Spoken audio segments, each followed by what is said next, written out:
Hello. आज से हम नया टॉपिक पढ़ने जा रहे हैं सी प्लस प्लस में, जो कि है क्लास और ऑब्जेक्ट्स। ठीक है, तो क्लास और ऑब्जेक्ट्स आया कि कहाँ से, वो वहाँ से देख के हम क्लास और ऑब्जेक्ट के में डीप डाइव करेंगे। इसको सब पार्ट्स में, एक ही वीडियो में नहीं, इसको हर पार्ट्स में हम डिवाइड कर करके ईजिली आराम आराम से बताएंगे कि क्लास और ऑब्जेक्ट्स में क्यों हम क्लास यूज करते हैं, क्यों ऑब्जेक्ट यूज करते हैं, क्लास ऑब्जेक्ट से क्या मतलब है, किस किस टाइप का ये प्रोसीजर, एक प्रोसीजर ओरिएंटेड प्रोग्रामिंग होता है और एक ऑब्जेक्ट ओरिएंटेड प्रोग्रामिंग होता है। दोनों हम क्यों यूज करते हैं, हर एक चीज़ आज हम देखने जा रहे हैं। ठीक है, तो आप सबसे पहले हम ये समझ लेते हैं कि जब भी हम यूजर डिफाइंड डेटा टाइप बनाना चाहते हैं ना, मतलब कोई एक ऐसा डेटा टाइप बना दो जो यूजर डिफाइंड हो, मतलब कुछ डेटा टाइप यूजर को चाहिए। ठीक है, तो हम हमारे पास प्रिमिटिव डेटा टाइप होता है क्या, इंट, कैर, फ्लोट, डबल। ठीक है, इंट, कैर, फ्लोट या फिर कैरेक्टर। अब हमको एक खुद का कस्टम डेटा टाइप बनाना है। ठीक है, तब वो कैसे होगा। मान लीजिए हमको एक स्कूल के लिए सॉफ्टवेयर बनाना है, ठीक है, या फिर कॉलेज के लिए सॉफ्टवेयर बनाना है।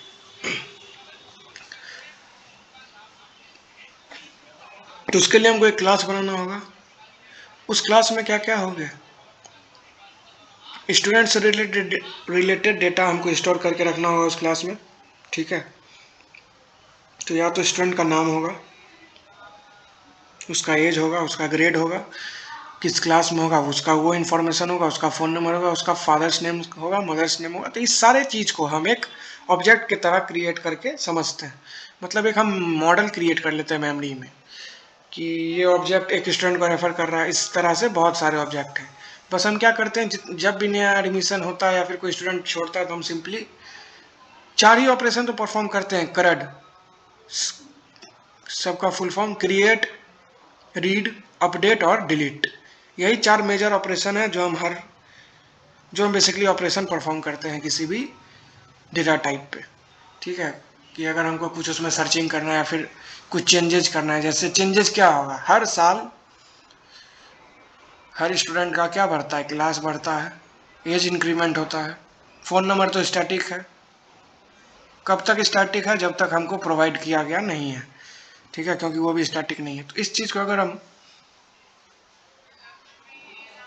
सॉफ्टवेयर क्रिएट करना चाहते हैं तो हम data structure, different different data structure use करते हैं। तो स्टूडेंट के लिए सबसे बेस्ट डेटा स्ट्रक्चर होता है डब्ल्यू लिंक लिस्ट।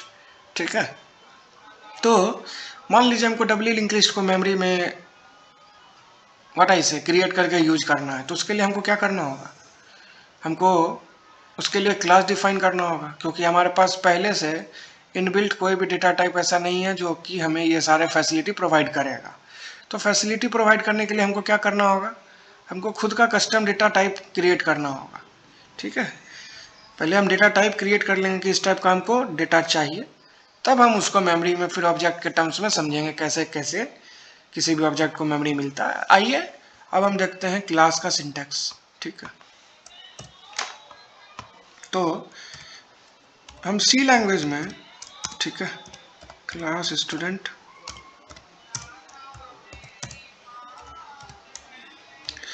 हम सी लैंग्वेज में अगर हमको अपना कस्टम डेटा टाइप खुद से बनाना होता है ना, तो वहाँ हम यूज करते हैं क्या चीज़, स्ट्रक्चर। और सी प्लस प्लस में अगर हमको खुद का कस्टम डेटा टाइप बनाना होता है तो हम यूज करते हैं क्या, क्लास।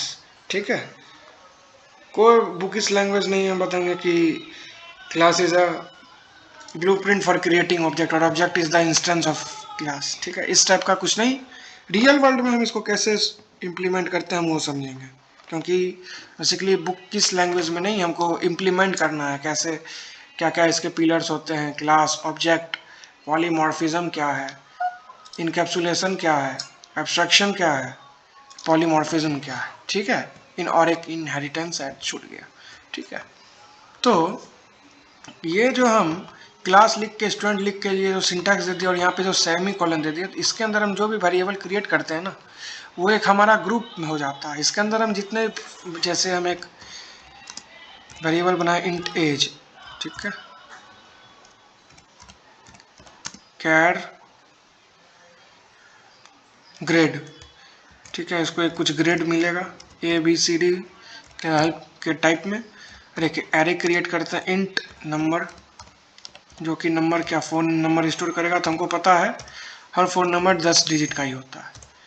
ठीक, अब अगर हम उसका कंट्री कोड मेंशन नहीं किए तो, अब हमारा स्कूल इंडिया में, तो इंडिया के ही स्टूडेंट यहाँ पढ़ेंगे ना, इंडिया के ही, मतलब अगर US के भी हैं तो इंडिया में आके रहेंगे तभी ना इंडिया में पढ़ेंगे।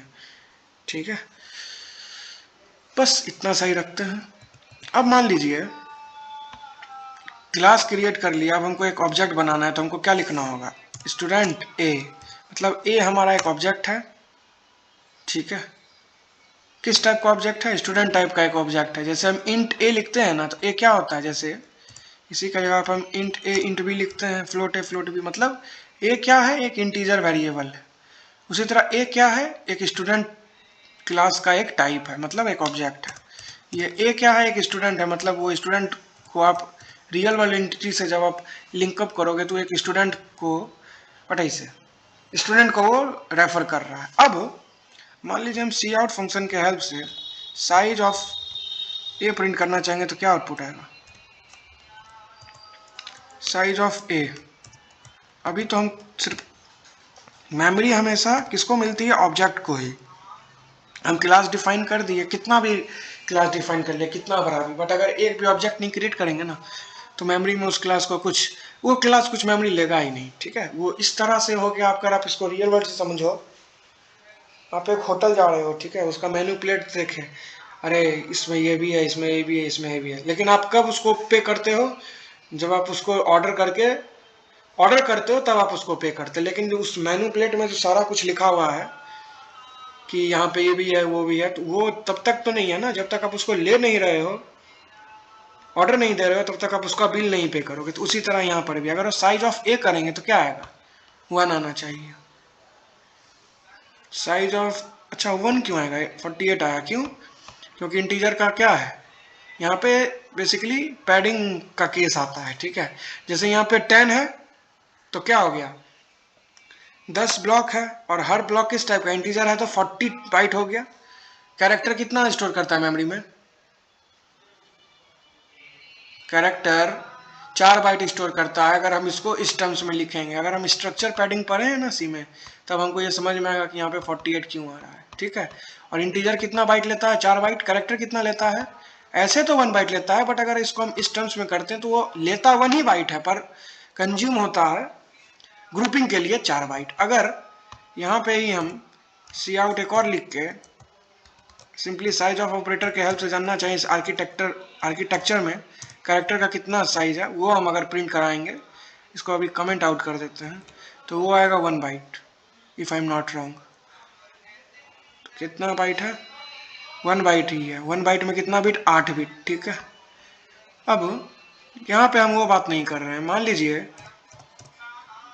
हमारा एक एम्प्टी ऑब्जेक्ट क्लास है, बस हम क्लास डिफाइन किए स्टूडेंट और इसमें कुछ भी नहीं है, तब क्या होगा, तब अगर हम साइज ऑफ A देखेंगे तो क्या आएगा, साइज ऑफ A जो भी कैलकुलेट होके आ रहा है उसको हम सी आउट फंक्शन के हेल्प से प्रिंट कर देंगे। ठीक है, अरे रे, सी आउट, ठीक,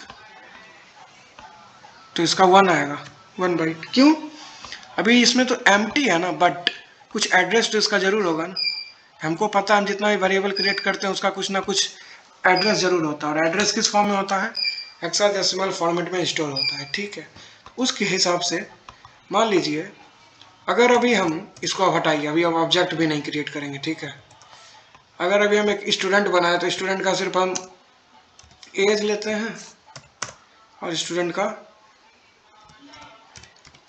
कैर एरे में नेम, ठीक है, ले लेते हैं 20 बाइट्स। ठीक, मान लीजिए अगर अभी हम इसको एक्सेस करना चाहेंगे, स्टूडेंट ए एक ऑब्जेक्ट बन गया। अब हम ए डॉट एज में असाइन कर देते हैं 90, उसके बाद प्रिंट करेंगे सी आउट ए डॉट एज, मतलब जो ऑब्जेक्ट था, एक ऑब्जेक्ट स्टूडेंट नाम का एक ऑब्जेक्ट जो बना है उसका एज क्या है बता दो भाई। अभी देखिएगा क्या आएगा, अरे एरर, ये क्यों हुआ? लिखा क्या है? नोट डिक्लेयर प्राइवेट है। तो हमको पता होना चाहिए जब भी हम क्लास डिफाइन करते हैं तो उसमें 3 तरह का हमारे पास एक्सेस मॉडिफायर होता है, या फिर उसको स्पेसिफायर कह लीजिए, पब्लिक, प्राइवेट एंड प्रोटेक्टेड।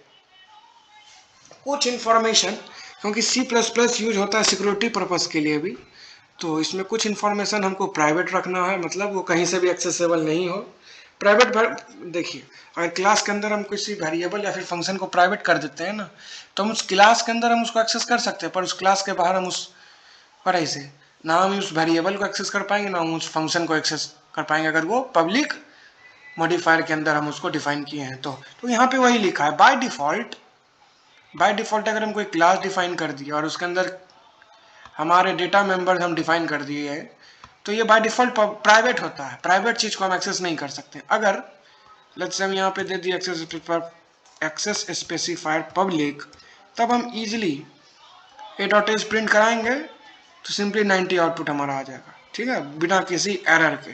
ठीक है, और हमको एक चीज पता है, सी और सी पर एक ही चीज, अगर हम कोई वेरिएबल क्रिएट कर लिए मेन फंक्शन या फिर किसी भी फंक्शन में, ठीक है, और अगर हम उसमें कुछ भी असाइन नहीं करेंगे तो उसमें क्या होगा, कुछ एक गार्बेज वैल्यू होगा। ठीक है, अब देखिए, एक हम लिखते हैं प्राइवेट, ये है प्राइवेट एक्सेस स्पेसिफायर, इसके अंदर हम बना लेते हैं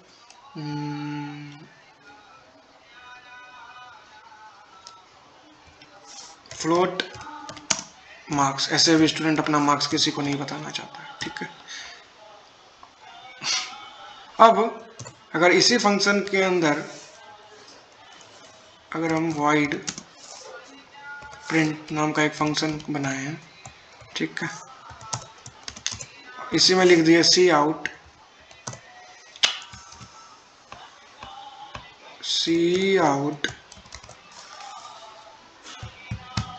मार्क्स, तो क्या आउटपुट आएगा उसको देखते हैं।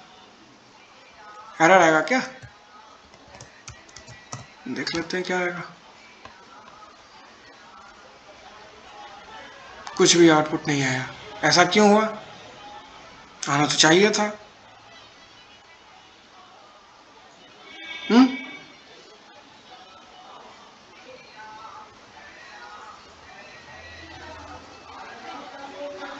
एक ऑब्जेक्ट क्रिएट हुआ, ये प्राइवेट चीज है, ठीक है, इसको एक्सेस तो नहीं कर पाए यहाँ पे, ये तो एक एरर है। ठीक है, वेट, और इस फंक्शन को हम यहाँ से रिमूव करके यहाँ पे डाल दिए, और यहाँ पे हम सी आउट क्या कर दिए,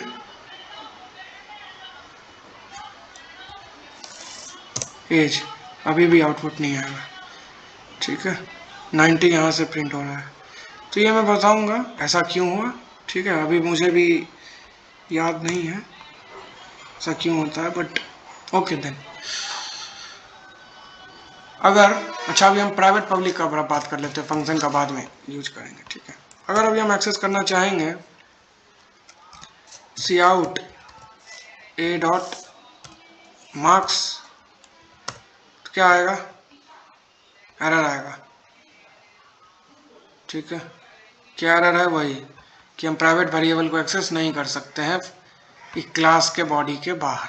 ठीक है, क्लास के बॉडी के अंदर एक्सेस कर सकते हैं, लेकिन क्लास के बॉडी के बाहर एक्सेस नहीं कर सकते हैं। अगर हम कुछ असाइन इनिशियलाइज भी करना चाहेंगे तो वो भी नहीं कर सकते। डॉट ए डॉट मार्क्स अगर असाइन कर देते हैं 90.90, तब भी अगर इसको हम एक्सेस करना चाहेंगे तो इनिशियलाइज ही नहीं होगा, तो एक्सेस कहाँ से कर पाएंगे। इस वही एरर आ रहा है, क्या कर रहे हो भाई, मार्क्स ये जो आप अपना बनाए हो उसमें मार्क्स में आप 90% असाइन करना चाह रहे हो, कैसे असाइन होगा, प्राइवेट वेरिएबल है, प्राइवेट वेरिएबल को हम फंक्शन के बाहर एक्सेस, सॉरी क्लास के बाहर एक्सेस नहीं कर सकते हैं। इसको दूसरे मेथड से हम एक्सेस कर सकते हैं, वो मैं अगले वीडियो में बताऊंगा उसको हम कैसे कर सकते हैं। ठीक, तो अभी हम क्या क्या देखें कि 3 तरह के मॉडिफायर हमारे पास होते हैं किस क्लास के अंदर, प्राइवेट, पब्लिक, प्रोटेक्टेड। ठीक है, पब्लिक जितने भी वेरिएबल हम पब्लिक बनाए हैं उसको हम कहीं से भी एक्सेस कर सकते हैं। क्लास के अंदर तो एक्सेस कर ही सकते हैं, क्लास के बाहर भी किसी और भी फंक्शन में इजीली एक्सेस कर सकते हैं। ठीक है, बट प्राइवेट वेरिएबल हम एक्सेस नहीं कर सकते हैं, एक और मेथड है, एक फंक्शन है जिसके थ्रू हम ये काम कर सकते हैं, वो हम आगे बताएंगे। दूसरी चीज, बाय डिफॉल्ट अगर हम कोई सा भी मेंबर वेरिएबल क्लास के अंदर डिफाइन कर रहे हैं, ठीक है, और उसको एक्सेस करना चाहेंगे तो हम उसको एक्सेस नहीं कर पाएंगे। क्यों नहीं कर पाएंगे? क्योंकि बाय डिफॉल्ट हर एक हमारा एक्सेस मॉडिफायर क्या होता है, प्राइवेट होता है। हमको एक्सप्लिसिटली खुद से बड़ा इसे ग्रुप करना होता है कि ये पब्लिक है, ये प्राइवेट है। अगर पब्लिक कर रहे हैं तभी एक्सेस कर पाएंगे, प्राइवेट को हम डायरेक्टली एक्सेस नहीं कर पाएंगे। ठीक है, इतना सहज है। अब मान लीजिए हमको एक बी नाम का वेरिएबल बनाए, इंट बी है, ठीक है। सी इन फंक्शन के हेल्प से हम यूजर से इनपुट ले लिए। अब हम क्या करते हैं, यहाँ पे रिकर्सन करेंगे, प्रिंट यूजिंग रिकर्सन नाम का एक फंक्शन कॉल किए हैं, उसमें हम बी पास कर दिए और जीरो नहीं 1 पास कर दिए। अब इसका हम कंडीशन देखते हैं क्या लिखते हैं। इस फंक्शन का रिटर्न टाइप वॉइड, अरे वेक्टर नहीं यूज करना भाई, वॉइड कुछ भी रिटर्न नहीं करेगा, void print using recursion function call किए, ठीक है। अब इसके बॉडी में हम एक n नाम का एक वेरिएबल क्रिएट किए, n और a, ठीक। अब एक हम बेस केस लिखते हैं, जब तक एक मतलब जब तक a लेस देन है n, a less than equals to n है, तब तक क्या कर दो, सी आउट फंक्शन के हेल्प से a को प्रिंट करो। ए प्रिंट हो जाने के बाद कुछ स्पेस दे दो, ठीक है, सेमीकलन, ए में इंक्रीमेंट कर दो ए प्लस इक्वल्स टू 1 और ए प्लस प्लस एक ही बात है। उसके बाद इस फंक्शन को कॉल कर दो। ये हमारा रिकर्सिव कोड हो गया, बहुत सिंपल सा, ठीक है। आइए इसको रन करके देखते हैं। ये तो एरर ही आएगा, इसको हटा देते हैं, इसको भी रिमूव कर देते हैं, ठीक। अब रन करते हैं। अच्छा, सीन पूछ रहा है भाई, हमको 50 तक प्रिंट कर दो, 1 से लेके 50 तक। तो इस तरह हम देखें कि हम रिकर्सन यहाँ पे सी और C++ में, एक चीज़ समझ लीजिए, रिकर्सन आप किसी भी प्रोग्रामिंग लैंग्वेज में यूज कर रहे हैं ना, उसका सिंटैक्स एक ही रहता है, थोड़ा सा वेरिएशन होगा, सिंटैक्स में वेरिएशन हो सकता है बट लॉजिक सेम ही रहता है। रिकर्सन कहीं भी यूज कर लो किसी भी प्रोग्रामिंग लैंग्वेज में, ठीक है। बेस केस मस्ट है, रिकर्सिव केस मस्ट है। अगर बेस केस नहीं दिए तो फंक्शन खुद को बार बार कॉल करता ही रहेगा, और ऐसा करेगा तो क्या हो जाएगा, एक टाइम ऐसा आएगा हमारा मेमोरी ओवरफ्लो हो जाएगा, स्टैक ओवरफ्लो। उसके बाद हम चाह के तब कुछ भी हो सकता है, उसके बाद या मेमोरी बचेगा ही नहीं तो हमारा प्रोग्राम रन कहाँ होगा। जब भी हमारा प्रोग्राम रन होता है तो उसको कहाँ पे मेमोरी मिलती है, रैम में, रैंडम एक्सेस मेमोरी में, ठीक है। तो आज की इस वीडियो में बस इतना ही, मिलते हैं अगले वीडियो में, तब तक के लिए थैंक यू, गुड बाय।